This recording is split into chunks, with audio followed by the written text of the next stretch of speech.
basically Germany tries to basically adhere to the debt brake, which will probably come into place again in 2023. So all of this financing, and that's basically just the allowances that the financing can be done later on, is basically concentrated in the current year. So I mean, over the next year, that will be smoothed out. And I mean, obviously, if you look at the German debt level to GDP, we are still talking about levels of around 75%.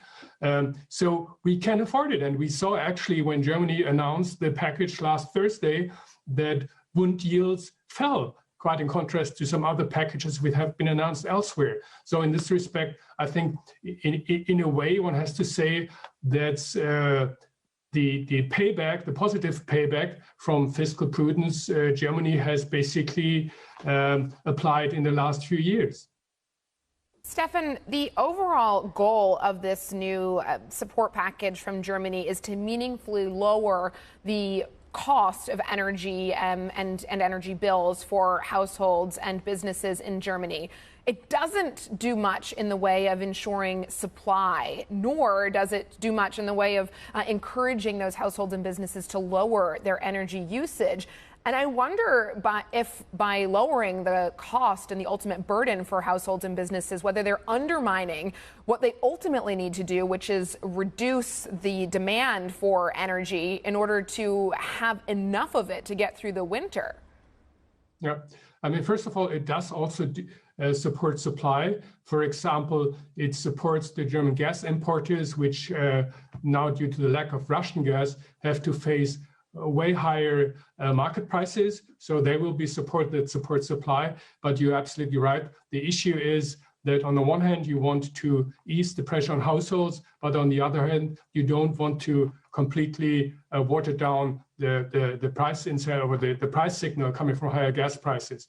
There are several proposals. I mean, we don't have the details on the package. Economist Habeck was talking about basically splitting it, that the first 80% of households' consumption would be basically charged at the subsidized price, and the other 20%, the remaining 20%, would be charged at market price. So in order to ensure that households would save some 20%, which is the government's target, we just heard that the head of the working committee trying to find to hammer out the details, that she's saying that she would prefer to have that paid out as a lump sum so that the households can basically decide how to spend it, and that the households have a bigger incentive to save on their gas consumption. But we might get the details over the weekend, but so far it's more or less speculation.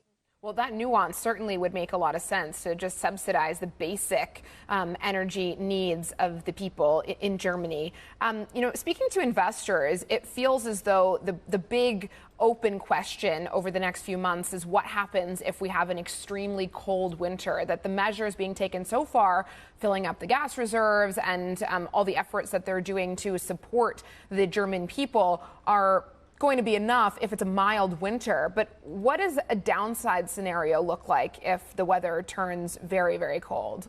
Yeah. I mean, first of all, the gas reserves are now standing at 93%, which is better than we expected.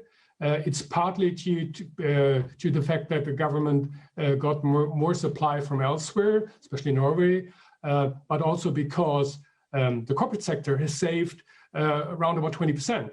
But as you're alluding to, the household sector is, especially in the winter, then half of the gas consumption is driven by households, is crucial. So if we had a hard winter, then we might be running on empty at the end of the heating season, meaning March, April. Now, there is another kind of uncertainty factor in there. In the past years, 40% of the amount which was stored in the reservoir was then exported to other European countries based on some contracts the suppliers had. Now, in September, these outflows have gone down to 20%.